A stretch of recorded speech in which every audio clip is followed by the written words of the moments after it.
So far, it's just me. There's less people than the last time though for this class, right? Yeah, there's only like 3. Clear tonight, lows of 53. Now, tomorrow things change a bit. It's going to be cloudy in the afternoon. We'll have a 50% chance of rain, high 75.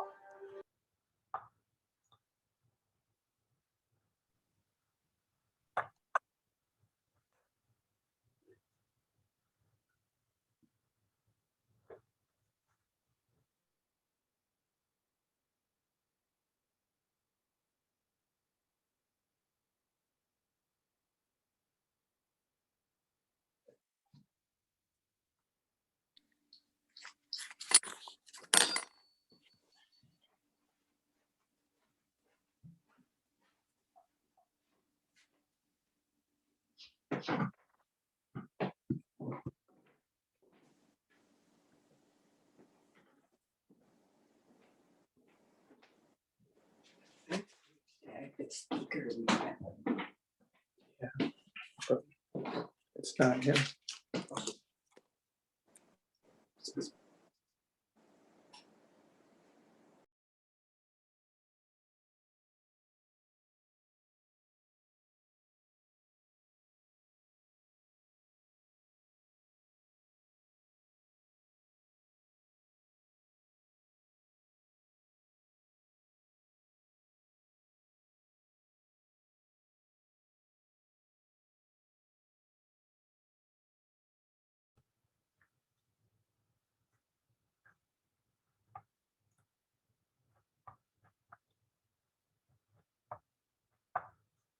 Hello, folks.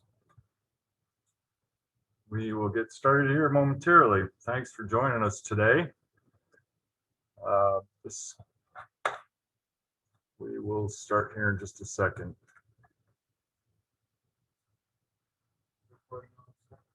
Yep, looks like it's recording this time. We actually have live captioning or transcript bottom of the screen if anyone wants to read what we said. And since it's a snow day, there's only Zach and myself here, so we're going to do our best to get this party started here. Just bear with me.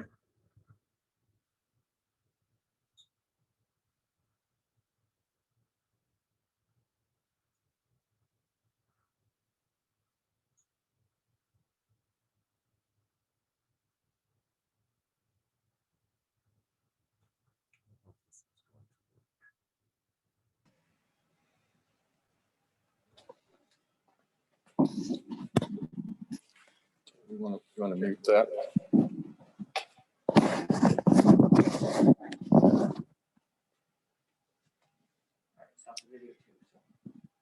This needs to be the main screen, though. Is it?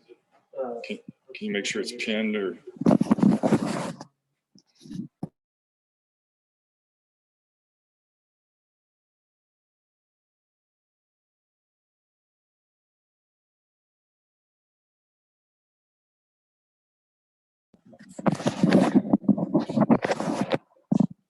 Turn that.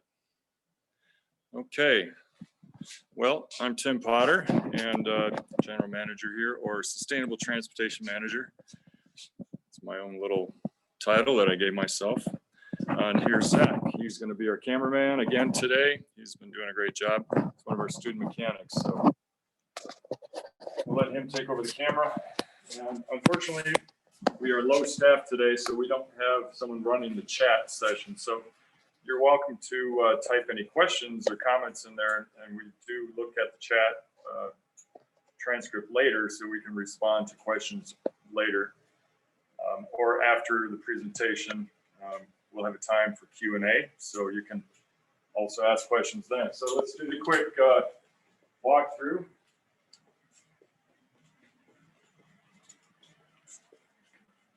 And yeah, so I apologize to those of you who attended other classes and you're already seen this 4 times, maybe some of you. This is the front room of the MSU Bikes Service Center. We opened in the fall of 2006. We converted this from the old canoe rental shelter, as it was called. was where you came to rent canoes. It's right at the river. You can show them outside. Go closer to them.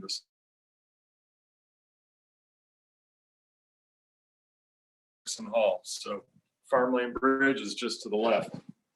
So we're very convenient for people coming up and down the river trail. We don't have very convenient car parking, but there is some visitor parking nearby. And if you do visit, you can also park in the loading dock area for a few 10 minutes officially without getting a ticket. And actually, you can do that at any building on campus. A little tip for you. Anyway, this is our showroom. It's kind of small. You can see that we have a lot of bikes. Typically, these bikes are set outside, but because it's a snow day, we're not getting really much customer traffic. We've left them inside, but we sell used bikes that we fix up and refurbish, and also new bikes. We're a Jamis dealer. It's a brand that's been around since the late 70s, and we're also looking to bring in some other new bikes. Since the Jamis bikes are hard for us to get, we're going to be bringing in some Reed brand bikes, R-E-I-D. Looking forward to having some of those here. But anyway, our showroom is small, but our workshop is big. So we'll go to the back.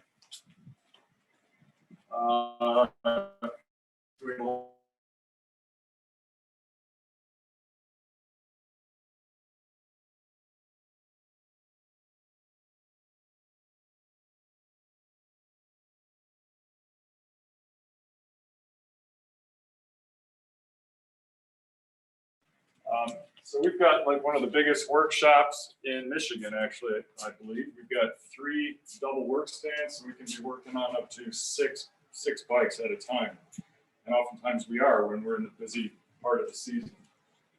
And we've got basically 3 work areas complete with every tool that we need to do the work. So this is more of the senior mechanic area with more of the specialty tools, one-off tools.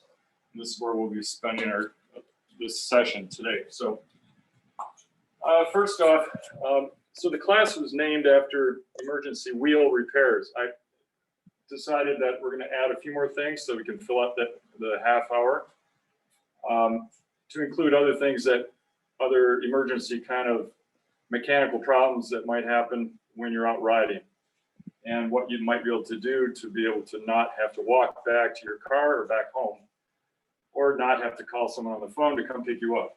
So anyway, we're going to start with the wheel problems that can happen and that we oftentimes see on campus. So this is what we call a tacoed wheel. Looks like a taco or potato chip. Now this can happen a variety of ways. Sometimes, sadly, bikes on campus or any public bike rack sometimes fall on their side, and some people they think it's funny to just stomp on the wheel, and so someone can vandalize a bike and the wheel can look like that, or you can hit a really bad pothole, crash, and you can taco a wheel like this. I think really good, strong, high quality wheel may not do this as frequently, but we see this quite often. So what you can do, since that wheel is not going to go through the frame or the brakes to get you home, we want this wheel to get to where it can pass through the frame at least, so you can ride it. You can just open up the brakes, disable the brake, say on the rear. Hopefully you've got the other brake that'll still work, but you want this to at least get through the frame so you can ride the bike home or back to your car. So what you're going to do, and I haven't tried it on this one yet. This is a wheel that we just got rid of and replaced on a repair. But we're gonna look at the wheel and see where the spot is worse, and it's going that way from the center line. And you can tell by spinning it where it's going that way. And so what we're going to do is, after we determine that spot that's in one direction or the other, you want to make sure that you've let the air out of your tire, because you don't want a big fat tire there to necessarily, a tire will also, I guess, tend to protect the rim, but the rim is already, if it's tackled like this, it's done for. So the rim, you're not going to really be able to salvage, and you should replace the wheel or the rim. But anyway, let your air out of the tire, and we're going to just take the wheel like this off the bike. Take the wheel off the bike, obviously. It's in my hands, so you're going to do, after the wheel's off the bike, you're going to take it on the ground and just give it a good whack, okay? Check your progress, if there is any, none. You're going to hit it harder. Still no progress. So you might have to get on it like this. Find the two high spots. High spot coming on to this way of the center line. So your center line, which you can determine by sighting straight on. So this is a high spot. This is a corresponding high spot. And this may not work. It's just one that I'm picked out of our junk pile to try to demonstrate this. You might actually have to stand on it. And that's what I'm going to do. I'm going to try to stand on it, see if I can pop it back.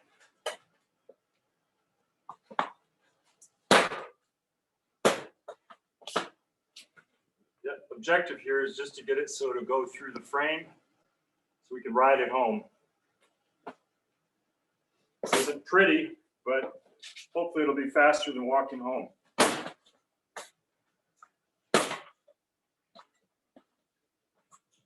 Feel it moving under my feet, so I think the bad spot is moving around. I think you could see it move right there. So basically the taco is just moving around the wheel. Try whacking it method. One of my former head mechanics did this demonstration for a class 10, 12 years ago. And he hit it once, and it popped back into straight, almost perfect trueness. And I'm not having that luck today, but you just have to keep playing with it.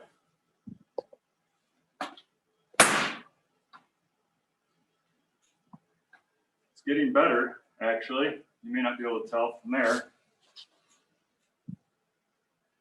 Getting a little better. And I'm not going to spend a whole lot more time on this, but this is just a demonstration of what, and once you start to get it a little bit closer to true, you can then use a spoke wrench, and this is a good spoke wrench to have. It's very inexpensive, has 4 or 5 of the most common sizes.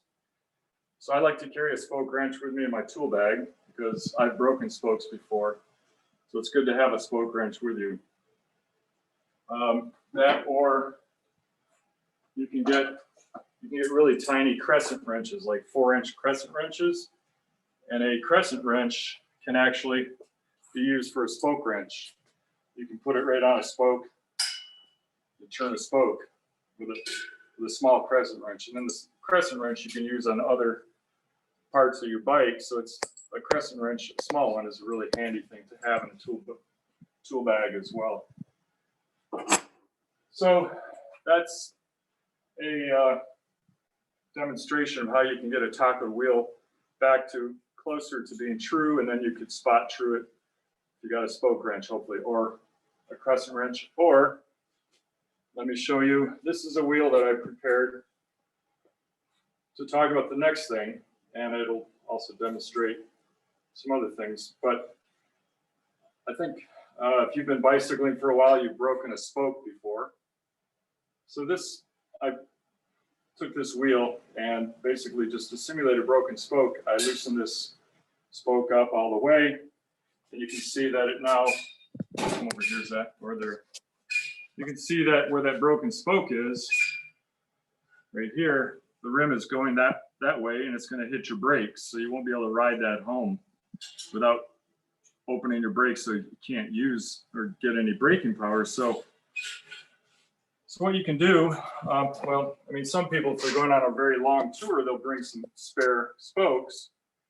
But if you didn't think about breaking a spoke and you're just out for a day ride and not a cross-country tour, you may not have any spare spokes. So with this broke spoken, it lets the rim, because it's coming from this side of the hub, it's letting the rim go that way dramatically. So what you can do is these spokes are now under a lot of tension because this spoke on this side is broken. So you can start to tighten these even more, which I wouldn't recommend because they're already very tight. And if you try to start tightening a really tight spoke even more, you can break it, and spokes do break quite often, especially if there's a little corrosion on an older wheel. What I would recommend you do is start on the opposite side, on this side, and loosen. So you can tighten, over tighten on this side, and we're basically going to true the wheel around the missing spoke. Okay, so rather than tightening these two spokes on this side, we're going to loosen the spoke that's closest to it on the other side, or the two spokes. So you find the right size that fits the nipple tightly, most tightly. And this is a 14.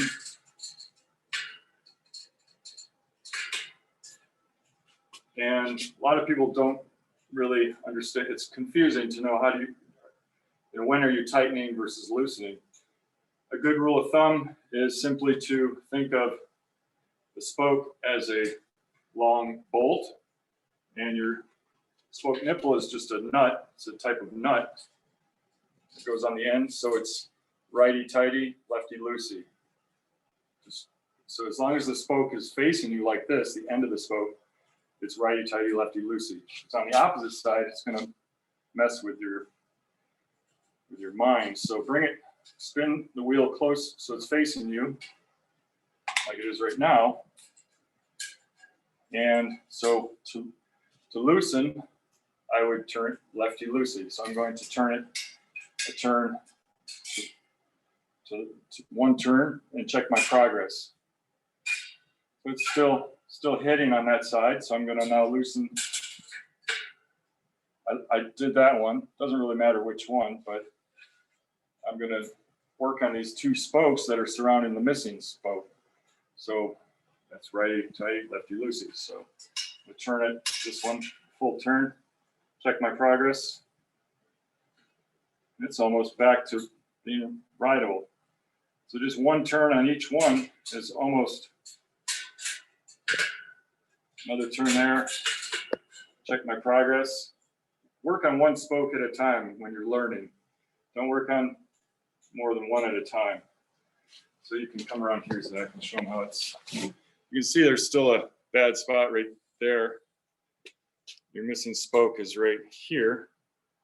So the rim is coming over right there. So I'm going to loosen this spoke, another turn. And let's check our progress again. Go ahead and show them. Now you can see that you can ride that with your brakes still engaged, so you're safe. You're not riding down the road with a missing brake. You can continue to work on it. Loosen it a bit more. And since I've done this for a few years, I'm going to do two spokes at a time. Now you can see that it's almost spot on. Here's another bad spot on this rim. That's why I'm using it for demonstration. So that's how you can true around a missing spoke. There's also someone back in the 70s or 80s made a spoke repair kit that was essentially a spoke made out of some strong string-like material. If you can find that, I don't know if that's still being made, but that's something you could possibly, if you could find one, keep that in your tool bag, and you could actually replace that with this like string-like material. I've seen that some years ago. The other thing is if you don't have a spoke wrench you find yourself without a spoke wrench, but your multi-tool, and everybody should have a multi-tool in their tool bag that would have your common Allen wrenches, Phillips, and a flathead screwdriver, and maybe a chain tool, which this one does. If you have a flathead screwdriver, show them on the end of the spoke, underneath the rim strip, the spoke head actually has a slot. So I can use this, a screwdriver, to also turn the spoke and true the wheel by using a screwdriver. Okay, so a flathead screwdriver on a multi-tool is a handy thing to have.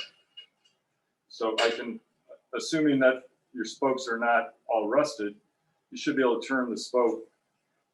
And also, assuming that your spokes aren't too long, because sometimes the spoke's a little too long and it sticks out, and you won't be able to get a screwdriver in there because the spoke is a little too long. So there are some cases where you can't use a flathead screwdriver, but that's another thing you can use if you have one in your tool bag.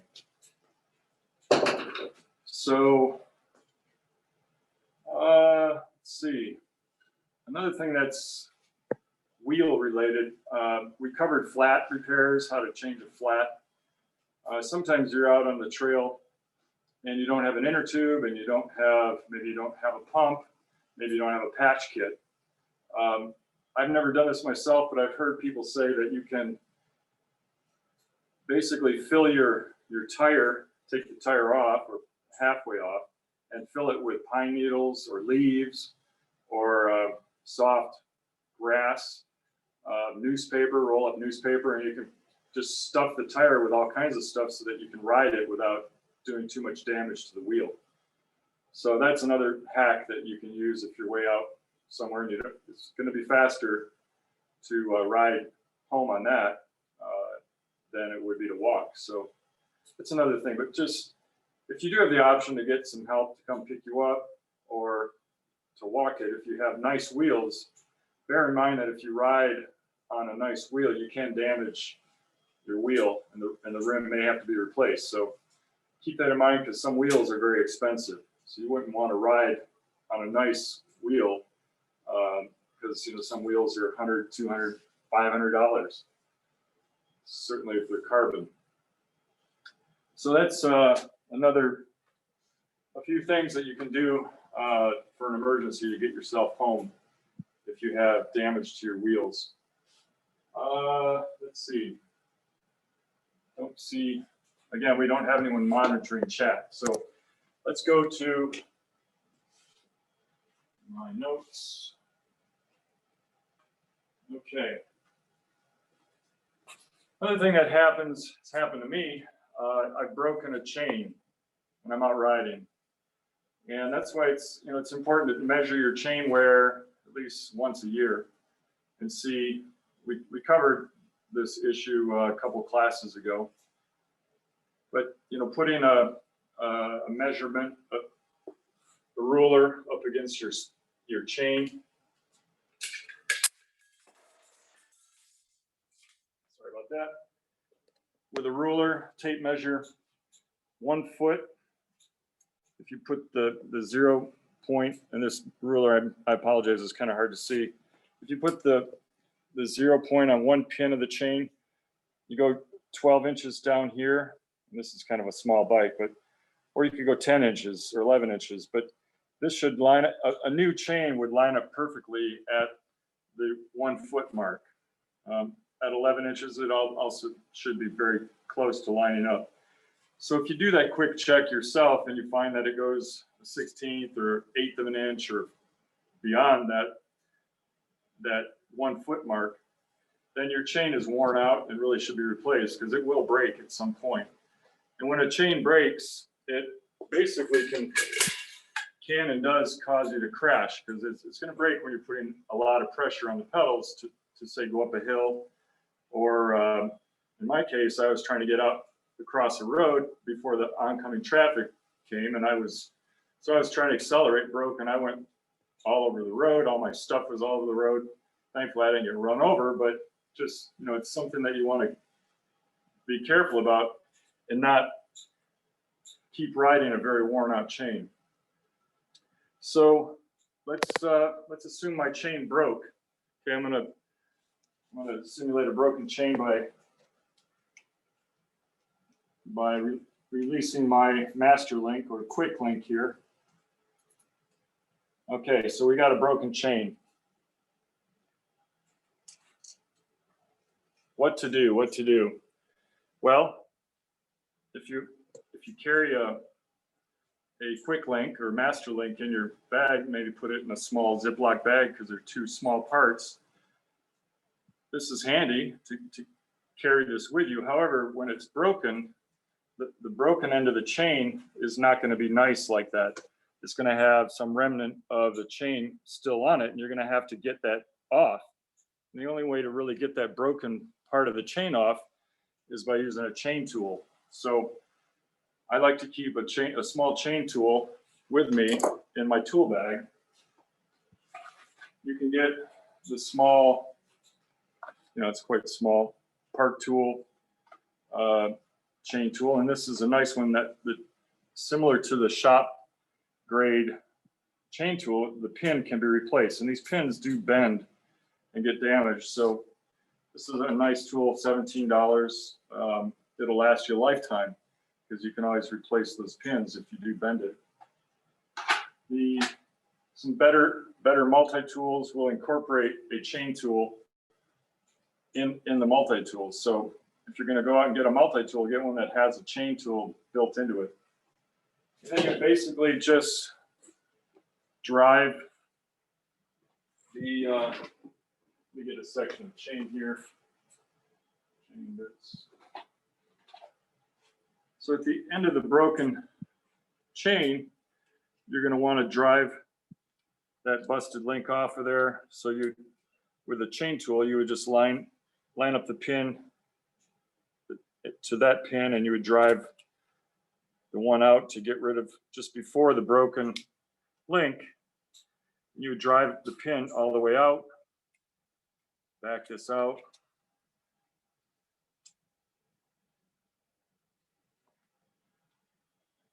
And again, I'm just simulating. I don't want to take that one apart because it's a brand new chain on the bike.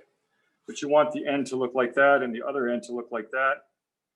And that's essentially what we have on the bike here. So now I'm going to go back to the bike. And you would, assuming you got the end of each chain to look like what you see there, I would take the chain on the front, shift over this way, so you can just lay the chain off the chain ring, so it's not giving you a bunch of tension. Releases some of that tension. Get the other half of the master link, put that through the other end. Both ends have to look the same, and you just put the chain together.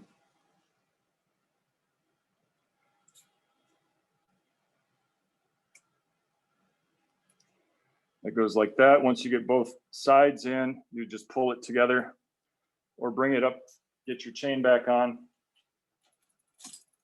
Bring that master link around to the top, and then put your weight on the pedals. As soon as you're back on the bike and you stand on it, it's going to lock that master link together nice and tight. Or you can kind of do it with your hands, but you don't want to get your hands all filthy with a used dirty chain. So that's one way if you have the master link with you. If you don't have a master link with you, you would use your chain tool. Hopefully you have a chain tool. And you would use it to, again, drive out a pin. And this is just the old school way of joining a chain.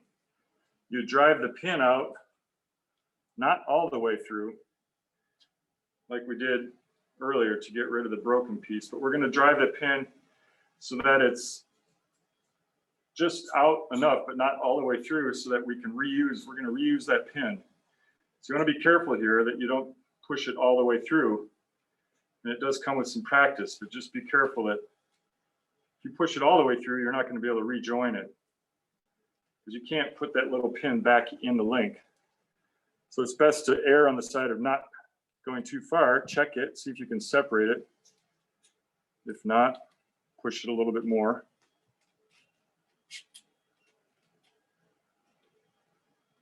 Give it another half turn.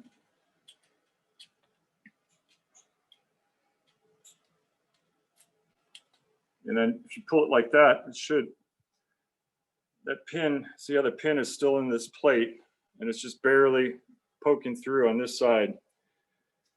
So this is the way, before there were these kind of quick links, this is the way we'd always join a chain together. You would put, assuming this is the chain on your bike again, you would put the chain links back together. One end, you know, has to look like that. And the other end would be looking like this with the pin in it. And you want to flip that around because when it's on your bike, you want this pin to be facing you. So your tool, you're on this side of the chain. You don't want this part to be on that side. Then you can't really get up there with the chain tool. So bear that in mind when you're putting the chain back on the bike. So you wiggle this back and forth like this to get the chain, get this lined up so it's moving smoothly. Put that back in your chain tool. Now we're just going to drive the pin back into place. And this end of the pin, we want to drive it into where it looks like the other pins. So we're going to just keep pushing it until it's about like that. Back this off. And it's back together. Now this is really, it's not nice and loose like these other pins. So you're going to have a stiff link where you put that pin back through. So what you can do when it's on the bike, where you have say that stiff link is right there, and you just grab the chain and you go back and forth this way a few times until it loosens up. And if it's a stiff link because it seems rusty, then put some oil on it and do that some more. Keep working the chain back and forth, and then that stiff link should loosen up. One little hack that's a nice thing that even professional mechanics use is an old spoke to help you get, when you're putting a chain back on your bike. You can use this spoke to, let me just show you real quick. When we're installing a new chain, let me separate this again.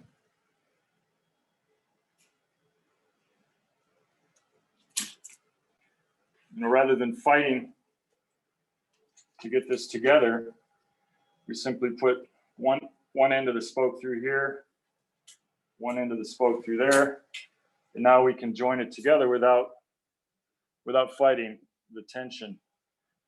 So that's another little hack that even professional mechanics use, are just an old section of broken spoke bent at the ends in order to make that job go easier. That's something you can use in your home workshop. Just thought I'd share with you.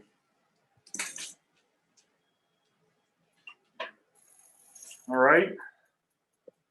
So that's dealing with broken chains. Now, bear in mind that if you replace your chain due to it being worn out and stretched, as some people call it, you also generally need to replace the freewheel or the cassette, because the chain wears out with the teeth, the shape of the teeth on the cassette. Your favorite gears especially, you'll find that a new chain will skip and jump on an old cassette. So you really should replace them together. And unfortunately, you can't just replace the worn out cog or two that is your favorite gear.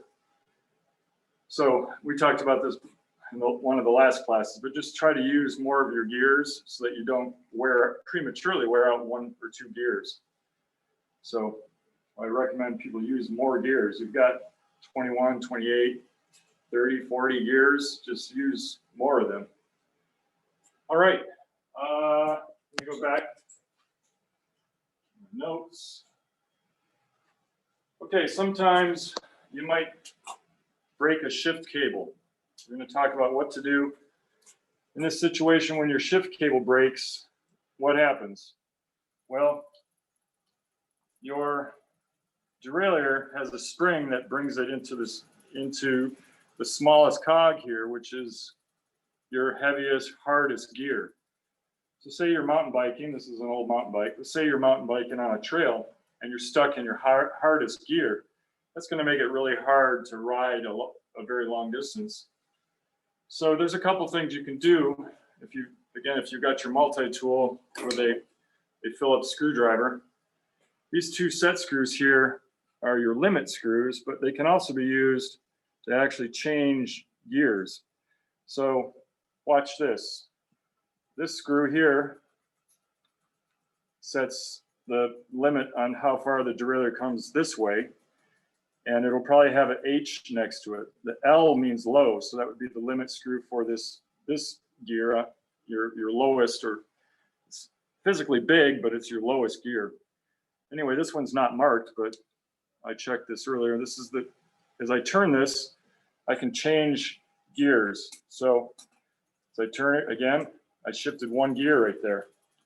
I can keep turning it. I shifted another gear, so I'm getting into an easier gear. I can even get one more gear as I turn this. Look at that. So now I can get home a little easier if it's really hilly. I can be, instead of the hardest gear, I can be in the middle gear and make it a lot easier on myself with just a screwdriver. Now the same thing on the front. If you broke your front cable, it's going to put you into your smallest gear on the front, which is your easiest gear. And if you're on the road and you have a long ways to go to get home, being stuck in your smallest gear on the front is not much fun. So you can also use the set screws here to shift the derailleur into, at least get into your middle chain ring. So we're going to use this. You see how it's starting to move? So I can shift this almost into the middle ring. Now if I grab the chain with my hands or with a tool, I can now put it into the middle ring, and now I can ride home on a bigger gear so it's not so annoying and I can get home faster. Just again with just a Phillips screwdriver. So that limit screw trick won't get you all the way into your big ring on a mountain bike or a triple crank, but it'll at least maybe get you into a slightly bigger gear. So let me put that back so I don't make someone upset who thought they had this all adjusted. Another trick, let me put this back too.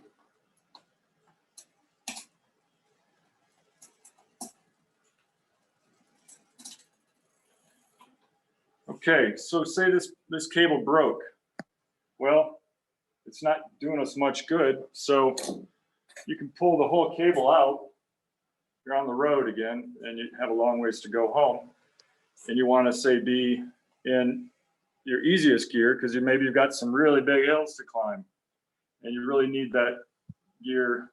This middle one that we got with the set screw or the limit screw isn't small enough, and we want to maybe get into these easier gears. Well, you can use what's left of your shift cable, which kind of looks like this. After you pull it all the way out, you can run this through,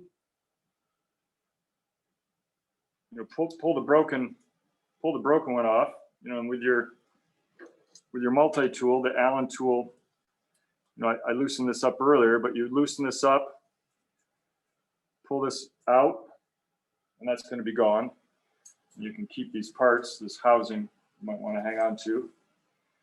But basically, you're going to take what's left of your shift cable, put it right through there, down into there, and then you're going to run this through the anchor.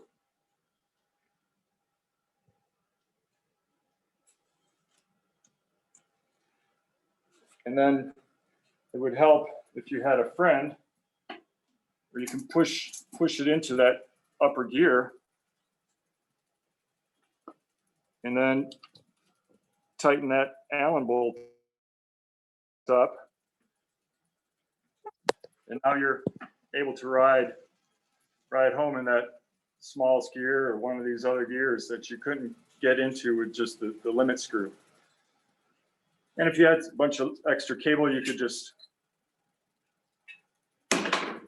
can do something like this to make it so it doesn't get tangled in your spokes. Do that, wrap it around there, and then ride it home. You could do the same sort of thing with your front shifter as well. So that's a way to deal with a broken shift cable when you're out on the road. Unfortunately, there's not a hack really that I know of that would help with the brakes. If you broke a brake cable, which is certainly a bigger safety concern, and not really just a convenience thing. I don't know if one thing that comes to mind, I haven't done it, but I've seen kids that ride BMX bikes with no handbrakes. Maybe you've seen some in your neighborhood and you wonder how they stop. Well, what they do is they actually use their foot. Maybe Zach, you know, do they actually put their foot behind? That would seem to jam up the front. Yeah, Causing the crash. But where do they put their foot to? I mean, put it on the back? maybe even on the back. I'm actually not totally certain myself, but Put it on the front, yeah, part of the front. possibly just on the front of the front wheel, maybe even. Yeah, so that may be a way, like all of a sudden you lose your brakes, brake cable breaks. You can try to put your foot, again, you wouldn't want to try to stop. But here, maybe from ham that up. on your phone. I was like, oh, my mom was doing my hair, and I was like, I'll get back to this. It was Unmute. and the same number text me. Okay, I muted them. You muted it? Yeah. Okay. Yeah, please keep your microphones muted unless you have a question, which then you can ask a question. But anyway, you can try using your foot on the tire, like say right here. On the rear, you're not going to flip over your handlebars, but you certainly don't want to get anything right here because you go over your handlebars. You could put your foot maybe on this part because your wheel is rolling this way. You could do something to start to scrub some speed off with your foot on this part of your wheel, but that could also cause you to lose control. So back 100 years ago or more, when bikes first came around, that's the way brakes worked on the high wheelers and the early safety bikes, as they called them. They were simply, they looked like spoons, and they called them spoon brakes. And a lever would simply push a piece of metal down on top of the tire, and it would just by friction on the tire would cause the bike to slow down. Not very quickly, but the spoon brakes would lever down on the front and on the rear, and that's the way brakes operated. So it's a way that you could possibly stop if you lost a brake cable. Okay, let me look at. I hope this is helping some of you think about ways to deal with things. Another thing that I like to keep in my tool bag for emergencies that are kind of hard to predict are zip ties. Now, zip ties can be really handy for a lot of things. And some people don't know, but zip ties do come, generally, you can't reuse a zip tie. There are such thing as a reusable zip tie, and they come generally in a bigger zip tie, but you can, sometimes it might be handy to have a reusable zip tie with you. So it has a little tab here, you can push on it and open it back up again. So you might want to have a couple reusable zip ties with you, maybe some longer ones. These are pretty short. These are like 5-inch, I think, but they're really handy for a number of things. We sometimes use them for some bikes. They'll have a cable guide or something here that breaks off, and we'll use these to to tie up the cables here to keep them from flopping around. You can use them on your cables up here. Sometimes these cables and housings are all floppy and they can snag on things, and so we'll use zip ties to do that. Zip ties, if you have fenders and the fender brace breaks, we can use a zip tie for fixing a broken fender brace. There's just this zip ties and duct tape. You know, I like to have duct tape on your tire levers. I'll take duct tape and wrap a bunch of duct tape around this part of a tire lever and have that in my tool bag as well. So duct tape, zip ties, they're also really handy to have around for emergencies. One other thing, so some of these ideas, I'm getting some out of this book. It's kind of an older book, Richard Ballantyne's Ultimate Bicycle Book, or just known as Richard's Ultimate Bicycle Book, published back in, I don't know, the early 90s maybe. Anyway, he's got a section here on roadside repairs, 2 pages actually, and he covers a number of different ideas. Some of them are pretty wacky, if you ask me, but filling your tire with the pine needles and grass is one of them, but there's a bunch of others that are quite interesting. But I'll mention one other here. So sometimes there have been cases where your saddle breaks and gets all loose and floppy and maybe comes off altogether. I've just demonstrated here, I loosen this up so that you can see a loose saddle. And one thing that he mentioned in there that I think is not a bad idea, or say your saddle itself separates from the rails and breaks up here somehow.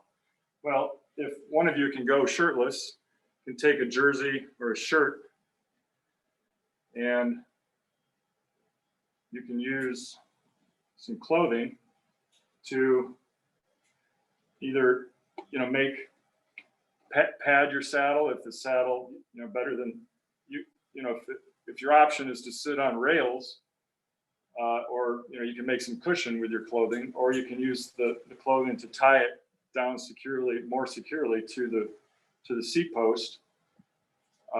This is an idea that was in Richard's book, so I thought I'd demonstrate that. So that'll at least stay put, so you can get out of the saddle a bit if you need to and get back down and not lose your seat. There was a famous mountain bike racer, a woman back in the early 90s, who in a national mountain bike race actually lost her saddle and finished the race without her saddle, which is pretty phenomenal. So I wouldn't want to try that, but I would definitely want someplace to sit down. Because standing for a long period of time can be very, very tiring, as you can imagine. So that's another little hack or idea that you can use. And it just, so there's a lot of, if you use your imagination, if you're stuck out alongside the road, there's a lot of things that you can do to maybe get yourself back without, maybe you don't have the option to call someone to get help. So you can be a little creative and try to come up with a way to get yourself back home without walking or calling someone. So I don't know if anyone had any experiences with something that they were able to do, perhaps, that they'd like to share with the group. But you can unmute yourself, or I can unmute you all, and we can talk about it. Let me see. Let me go back to my screen here. And there's my lovely face again. I'm going to open up the chat here, see if anyone has anything to chat. If not, I know, wow, we've already gone 45 minutes. I didn't realize we'd gone so long. Yeah, you can, I'm going to ask to unmute you guys. You're welcome to ask a question if you'd like. You can unmute yourself. Any questions at all, or? I have one question.